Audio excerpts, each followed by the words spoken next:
Estamos aqui para falar um pouquinho sobre o ajustamento psicótico. Mas para falar do ajustamento, primeiro que ajustamento psicótico já estamos falando dentro do terreno da Gestalt, que a gente entende o ajustamento como uma autorregulação que a pessoa faz com o que ela tem internamente e com o que o meio oferece. Então, o que a gente chama de ajustamento psicótico, claro que dialoga com a psicose dos manuais, por isso tem o nome psicótico, mas não é exatamente a leitura dos manuais, né? É um diálogo com eles, porque a gente vai partir de um ponto de vista fenomenológico existencial, ou seja, de que é a melhor produção que a pessoa pôde fazer com o que ela tinha, com os recursos internos e que o meio lhe oferecia. Então, é ajustamento porque não é doença, não é transtorno. É uma forma de existir. Talvez uma das formas mais radicais em termos da diferença, né? Muitas vezes o recurso de comunicação no ajustamento psicótico vai ser um delírio, uma alucinação, mas todos produzidos de um sentido, que é como se fosse uma ponte que a pessoa faz entre o mundo interno e a comunicação com o mundo. Porque como em última instância nós somos seres sociais, né, nós sempre vamos buscar a relação com o outro. Às vezes de forma mais funcional, às vezes de forma mais disfuncional ou tão própria como é a psicose, que de alguma maneira acaba sendo disfuncional em alguns momentos. Tá? O que isso é importante para a gente na clínica?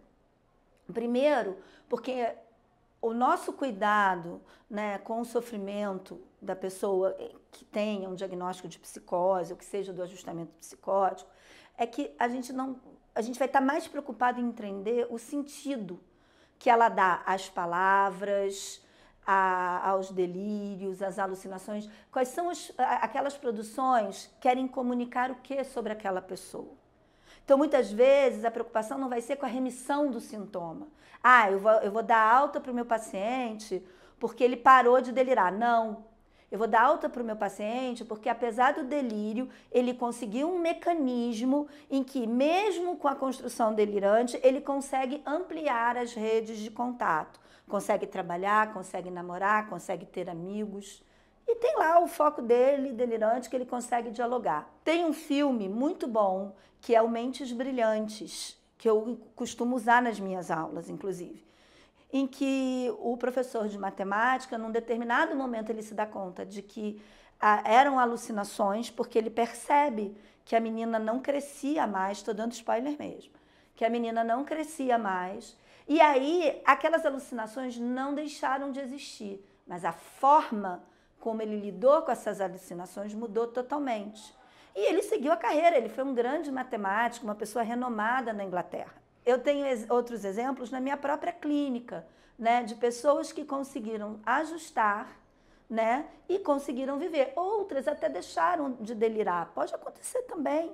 Isso não é um problema, mas o que vai importar nessa clínica é que essa pessoa possa viver com maior autonomia e da melhor maneira possível inserida nessa sociedade. E aí esse trabalho é um trabalho multidisciplinar, né? É um trabalho que precisa do médico, é um trabalho que precisa do psicólogo, é um trabalho que pode precisar do CAPS. Por que não usar os recursos do que a gente chama de território? Né? A gente vai trabalhar a família também, que muitas vezes precisa entender aquela forma e que ali tem uma pessoa e que nem tudo que ela fala é para ser invalidado. Aliás, ninguém nunca deve ser invalidado, mas sempre validado.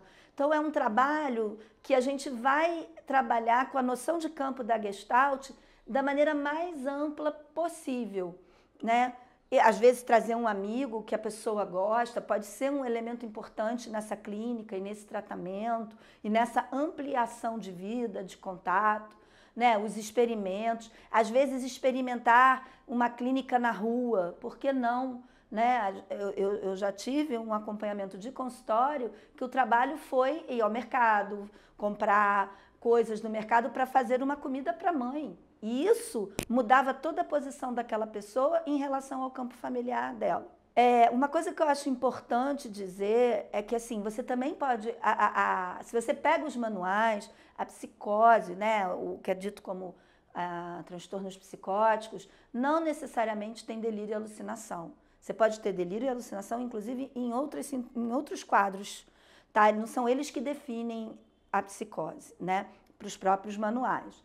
Então, assim, você pode ter um ajustamento psicótico que não seja com delírio e alucinação, mas ali tem uma pessoa com sofrimento psicótico, né? Que vai se manifestar de outras formas, na relação com o tempo, com o espaço, com pragmatismo, nas relações, né? Pessoas com muita dificuldade de se relacionar. Mas veja bem, não estou dizendo que quem tem dificuldade nos relacionamentos é psicótico.